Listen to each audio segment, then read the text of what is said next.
Buenas tardes. El Observatorio Político Dominicano es una iniciativa de la Fundación Global Democracia y Desarrollo, la cual reúne un grupo de investigadores que analizan la realidad política, social y económica de la República Dominicana para elevar la calidad del debate público y aportar a la difusión del conocimiento científico. En esta ocasión, la Unidad del Poder Judicial recibe al magistrado Mariano Rodríguez Rijo, presidente del Tribunal Superior Electoral, con quien estaremos conversando acerca de la función contenciosa electoral y la labor del Tribunal Superior Electoral antes, durante y después de las elecciones del año 2012. Nos acompaña el señor Junior Santana, investigador de la Unidad del Poder Judicial. Magistrado Mariano Rodríguez Rijo, ¿podría hacer mención de algunos avances que ha tenido la justicia electoral durante la última década? Bueno, hay que mencionar comenzando por los antecedentes, ¿no?, del Tribunal Superior Electoral. Y la justicia contenciosa electoral existió desde siempre en la República Dominicana, y cuando digo desde siempre, me refiero a partir de cuando se crea el sistema electoral dominicano, en razón de que la Junta Central Electoral fue creada con funciones mixtas, funciones administrativas y funciones contenciosa electoral. Y así se desenvolvió hasta el año 2003, cuando por la ley 02-03, la Junta Central Electoral se divide en dos cámaras y un pleno. Y una de esas cámaras, precisamente, es la Cámara Contenciosa Electoral. Y bueno, ya se especializa esta cámara en la resolución de las controversias que pudieran presentarse a lo interno de los partidos políticos o con motivo de la celebración de las elecciones. Y bueno, la Cámara Contenciosa Electoral es el antecedente inmediato al Tribunal Superior Electoral. Y hay que destacar entonces la producción de jurisprudencia que se hizo en la Cámara Contenciosa Electoral. Bueno, esa jurisprudencia donde se sientan o se crean lo que son criterios jurisprudenciales, creo que es uno de los mayores aportes que se ha hecho a la justicia contenciosa electoral. Y con la creación del Tribunal Superior Electoral, que se hace en la Constitución nuestra del 26 de enero del año 2010, donde ya se separan los órganos del sistema electoral, vale decir, la Junta Central Electoral se deja como un órgano administrativo para los procesos electorales, para lo del registro civil y lo que tiene que ver con la cédula, ¿verdad?, la administración de la cédula, y ya entonces se crea el Tribunal Superior Electoral, cuya función es la función contenciosa electoral. Y naturalmente hay que hablar también de que el Tribunal Superior Electoral no solamente tiene la función contenciosa electoral, es que el tribunal tiene también una función que antes tenían su competencia los tribunales ordinarios. Me refiero a las rectificaciones de las actas del Estado Civil. Lo que antes hacían 65 salas de la justicia ordinaria a nivel nacional, ahora está concentrado en el Tribunal Superior Electoral. Pero retornando al tema central de la entrevista, que es el contencioso electoral, realmente esos son los aportes y los avances que hemos tenido. Claro, con la creación del Tribunal Superior Electoral, ya entonces se separa definitivamente, porque aunque existía una cámara, esa cámara seguía siendo parte de la Junta Central Electoral. Ahora el tribunal se concentra ya en lugar separado, en lo que son sus atribuciones que están contenidas en la ley 2911, que es la ley orgánica que regula y estructura el Tribunal Superior Electoral. Magistrado, la ley del Tribunal Superior Electoral 29-11 prevé la formación de un reglamento para los procedimientos contenciosos electorales. A la fecha, el Tribunal Superior Electoral cuenta con un reglamento transitorio que fue creado específicamente para el proceso electoral de 2012. ¿podría decirnos si este reglamento transitorio tuvo alguna funcionalidad frente al proceso electoral, si se conoció alguna instancia en la cual se aplicara el referido reglamento? Bueno, cumplió su función, que era dotar a las juntas electorales y al mismo Tribunal Superior Electoral y a los actores políticos de una herramienta que pudieran utilizar en los casos que pudieran presentarse con motivo de las elecciones. A decir verdad, no hubo necesidad de usar ese procedimiento provisional o transitorio, en razón de que, como es de conocimiento de toda la población, de todo el mundo, no se conocieron impugnaciones en las juntas electorales y mucho menos llegó ninguna demanda ante el Tribunal Superior Electoral. Pero sí, surtió un efecto porque las juntas electorales pues disponían de ese instrumento, igualmente que las OCLE, que son las oficinas que administran lo del voto del dominicano en el exterior. De manera que cumplimos con esa misión. Después de terminado el proceso electoral, ya queda sin vigencia ese procedimiento porque fue para las elecciones, y luego entonces ya habíamos dado nosotros una resolución donde establecíamos el procedimiento a falta del reglamento contencioso electoral, y entonces, bueno, se hace uso del derecho común para lo que son las citaciones, el apoderamiento del Tribunal Superior Electoral, y ahora entonces el tribunal precisamente está en ese proceso de conocer, porque tenemos un proyecto de reglamento contencioso electoral que fue preparado antes de las elecciones, pero no teníamos tiempo para dedicarnos a discutir, ¿no?, y a consultar expertos para la definición de ese reglamento superior electoral, que estamos actualmente en ese proceso y esperamos que en los próximos meses ya tengamos listo y aprobado nuestro reglamento contencioso electoral y de las rectificaciones de las actas del Estado Civil. ¿Fue el Tribunal Superior Electoral apoderado de alguna instancia por la comisión de algún ilícito penal electoral, es decir, algún crimen o delito electoral? No, tampoco absolutamente no llegó ninguna demanda con motivo del proceso electoral. Las demandas que tuvo el Tribunal Superior Electoral fueron previo a las elecciones. Como todo el mundo conoce, tuvimos varias demandas que tenían que ver con conflictos internos de varios partidos políticos, pero con motivo del ejercicio del acto electoral, vale decir, las elecciones, no fuimos apoderados absolutamente de impugnación alguna y mucho menos de ninguna denuncia que tuviera que ver con un ilícito electoral.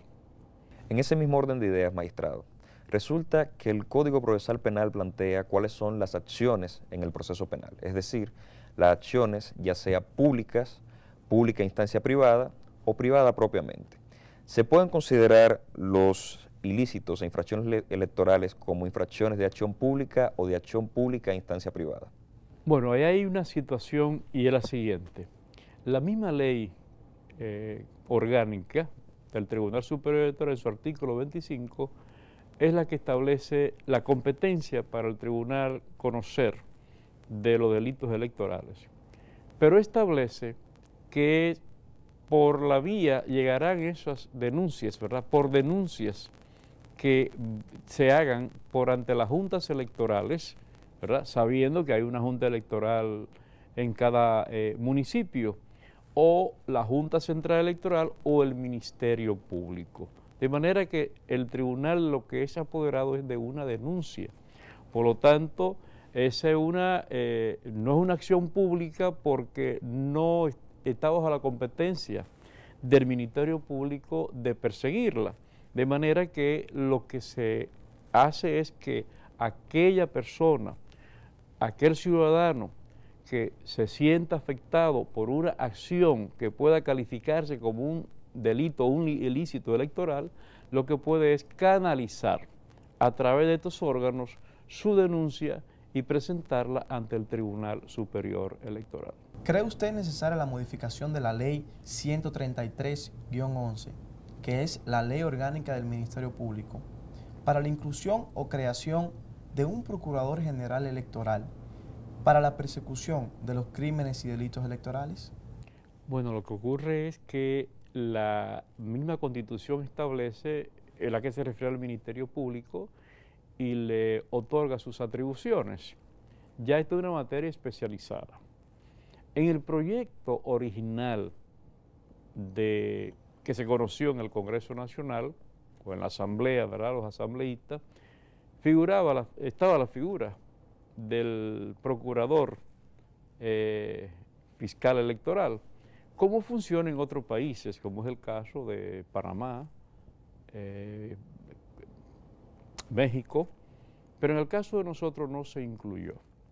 Entonces, no creo, o sea, me parece, ¿no?, que habría que pensarlo bien y ver qué forma, qué mecanismo se va a buscar para la creación de la figura.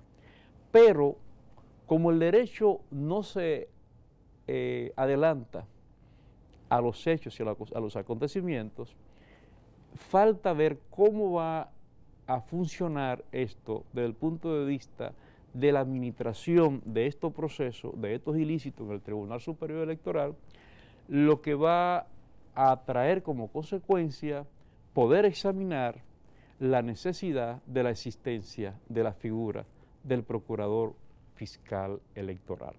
De manera que sería muy interesante incluso ver la experiencia de esos países, cómo funciona, y entonces examinar la posibilidad de ser incorporado.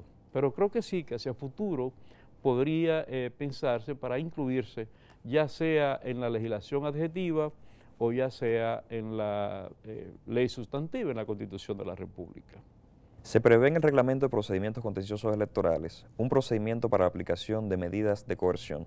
Sí, se prevé en el reglamento que estamos nosotros por terminar de conocer y aprobar, establecer pues medidas de coerción, porque también es una libertad que tiene el juez y sobre todo para hacer efectiva la persecución del ilícito electoral, pues podría sí hacer uso o establecer o aplicar medidas de coerción, no todas, por ejemplo, las que están contempladas en el Código Penal, pero en el Código Procesal Penal, pero varias de esas medidas de coerción podrían ser contempladas para ser aplicadas o hacer uso de ellas en el proceso del conocimiento de un ilícito electoral, como por ejemplo la visita periódica de la persona a quien se indica o señala como autor del ilícito, ya bien podría ser una garantía económica o podría ser la privación de libertad de manera preventiva cuando la persona no presente garantía de que se presentaría a cada una de las audiencias en el proceso de conocimiento del ilícito que se ha denunciado. En ese mismo orden de ideas, magistrado, tomando en consideración el tema de los crímenes y delitos electorales cometidos en el exterior, ¿nos podría dar una idea de cómo sería el procedimiento para la aplicación de medidas cautelares o medidas de coerción y el conocimiento de ilícitos electorales cometidos en el exterior en ocasión de procesos electorales nacionales? Bueno, la ley de aplicación territorial, ese es un tema sumamente interesante, ¿no?, y que da origen a un buen análisis y a una buena discusión, de manera que, como la ley de aplicación territorial, solamente podría procesarse a una persona que cometa ese ilícito y que ese ilícito tenga una conexión en la República Dominicana y que tenga una consecuencia en la República Dominicana y tenga complicidad también con en la República Dominicana. Bueno, habría que además si se puede probar o tener la presunción, ¿no?, de que es culpable o responsable, habría entonces que solicitar la cooperación del Estado donde se haya cometido el ilícito, y dependiendo de esa cooperación que se pueda obtener de ese Estado donde se ha cometido el ilícito, entonces poder ser procesado.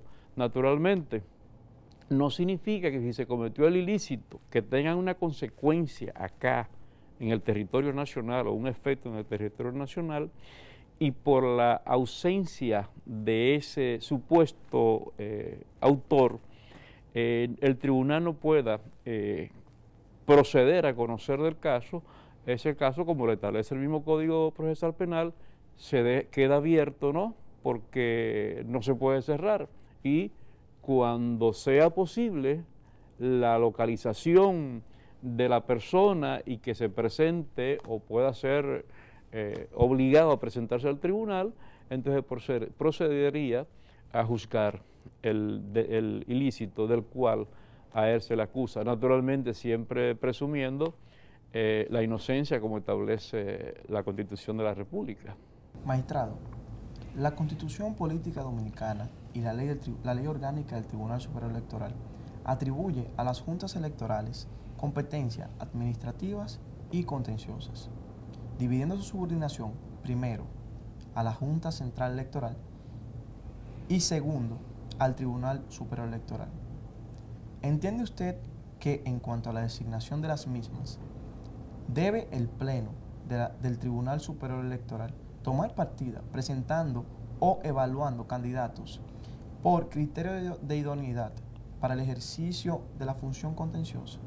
Bueno, es una función que, la función de la designación de los miembros de las juntas electorales permanece en la ley electoral como una competencia de la Junta Central Electoral. Claro, son tribunales de primera instancia en materia contenciosa electoral. Sin embargo, la ley no da apertura para que el Tribunal Superior Electoral tenga participación en la evaluación y la selección de los miembros de las juntas electorales. Esa es otra materia, ¿verdad?, que hay que ver entonces, que transcurra el tiempo y la experiencia, y que los dos órganos, o el legislador entienda que los dos órganos deben tener participación en la evaluación y la selección de los miembros de juntas electorales. Pero el Tribunal Superior Electoral sí tiene la posibilidad, y así lo hicimos nosotros previo a las elecciones, de la capacitación de estos miembros en materia contenciosa electoral. Y también hay que indicar otro elemento importante, y es que si los dos órganos mantienen unas relaciones armónicas, ¿no?, cada uno en el ejercicio de sus atribuciones, facilitará el que estos órganos electorales que funcionan en cada municipio reciban tanto de la Junta Central Electoral la formación a nivel administrativo, y del Tribunal Superior Electoral la formación en materia de contencioso electoral, lo que le va a permitir desempeñar ambas funciones con absoluta eficiencia. Tomando en consideración que fue usted quien emitió el primer voto disidente del Tribunal Superior Electoral, nos gustaría conocer un poquito de las particularidades de dicho voto y en qué consiste. Bueno, realmente el voto disidente, naturalmente, como su nombre lo indica, es cuando ese voto disiente del voto de la mayoría que ha tomado una decisión con motivo del conocimiento y la solución o resolución mediante sentencia de un conflicto o una controversia que le ha sido sometida. Mi voto disidente, que fue disidente razonado, porque el voto puede ser disidente, es decir, el voto en contra o disidente, pero no tiene que ser necesariamente disidente razonado. Es una facultad que tiene el juez que hace el voto disidente, razonarlo o motivarlo. Realmente yo ejercí un derecho que la ley me otorga, voté de manera disidente, pero hice reserva en el momento que se estaba conociendo para que constara en acta de que yo iba a razonar mi voto. Y eso fue lo que yo hice. Y en ese voto razonado yo expuse los criterios que yo entendía que debían primar en la solución de ese caso, de ese partido político. Posterior a las elecciones se han suscitado diversos conflictos en los partidos políticos, los cuales han puesto en debate la situación de si es competente el Tribunal Superior Electoral para el conocimiento de los asuntos disciplinarios que se generen en los mismos partidos, en dichas organizaciones. ¿Qué opinión le merece esa situación? Bueno, la competencia del Tribunal Superior Electoral está contenida en la Constitución de la República y está en la ley orgánica del tribunal. El tribunal tiene ahí sus atribuciones y tiene su competencia. Cuando el tribunal es apoderado por parte interesada con una instancia, el tribunal tiene que conocer de esa instancia. Ya los argumentos sobre incompetencia tienen que ser presentados en las discusiones o en las audiencias que se presenten. Naturalmente, ningún tribunal puede rebasar los límites de su competencia. Todo tribunal tiene que mantenerse dentro de esos límites. ¿Por qué razón? Porque un tribunal, cuando decide una controversia, tiene que sustentar en argumentos jurídicos su decisión. Y lo primero que un tribunal tiene que examinar cuando va a decidir un caso para dictar sentencia es su competencia. Supongamos que el tribunal sea apoderado de una demanda, el tribunal tiene que examinar su competencia.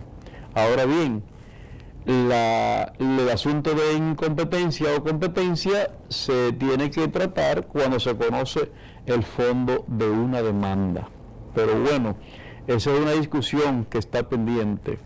El tribunal lo que sigue tiene que hacer es tutelar las garantías de los derechos consagrados en la Constitución de la República y en las leyes adjetivas. Y hay un derecho fundamental, entre los derechos fundamentales, hay un derecho que es el derecho del debido proceso. Lo que el tribunal tendrá que examinar en mucha medida disciplinaria, y no me refiero a ninguna en particular, es si se ha cumplido con el debido proceso, sin limitar nunca a los órganos competentes de la agrupación política o del partido político en el ejercicio de sus funciones que le están consagrados también en la Constitución, en las leyes y en sus propios estatutos. De manera que el tribunal tiene sus atribuciones en la Constitución de la República y en la ley, pero el tribunal en ningún momento, ni lo puede hacer aunque lo quisiera, puede rebasar lo que son esas competencias. Pero bueno, ya veremos cuando se conozcan los asuntos ya para el conocimiento del fondo, qué podría aparecer ahí, y las partes tienen derecho a exponer sus argumentos y hasta exponer si el tribunal es competente o no. En caso de que se plantee, ya el tribunal tendrá que decidir su competencia para conocer de cualquier asunto, porque lo que ocurre es que un tribunal no puede negarse a conocer una instancia de la que ha apoderado, porque caería entonces en el delito de denegación de justicia. Tiene que conocerla y darle una solución. ¿Cuál solución? La que corresponda. Si la solución o la decisión que tenga que dar es declarar su incompetencia, bueno, esa es una posibilidad. Y de hecho los tribunales lo viven haciendo constantemente, porque la competencia puede ser en razón de la jurisdicción, es decir, jurisdicción desde el punto de vista territorial o desde el punto de vista de la jurisdicción material, en razón de la materia. Todo lo que sea contencioso electoral el tribunal tiene competencia para conocerlo por apoderamiento de parte interesada. Lo que nunca el tribunal podrá actuar, y nunca lo ha hecho, ni tampoco lo va a hacer, es actuar de oficio. Con esto terminamos, magistrado Mariano Rodríguez Rijo, agradeciéndole por su presencia, por habernos acompañado en esta entrevista. Esperamos en lo adelante tenerlo por aquí y seguir disfrutando de estas conversaciones tan amenas. Bueno, gracias a ustedes y siempre estoy a su disposición.